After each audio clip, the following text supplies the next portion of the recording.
Sa kasaysayan ng Philippine Marine Corps, iisa ang pangalan na naging sagisag ng kabayanihan at sakripisyo, si Private First Class Nestor F. Acero, SN 574-126, noong Nobyembre 26, 1972.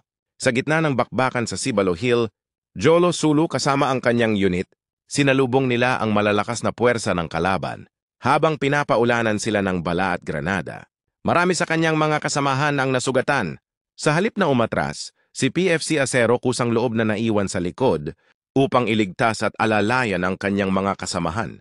Sa kabila ng panganib at sariling sugat, patuloy siyang lumaban, pinrotektahan ng kanyang tropa.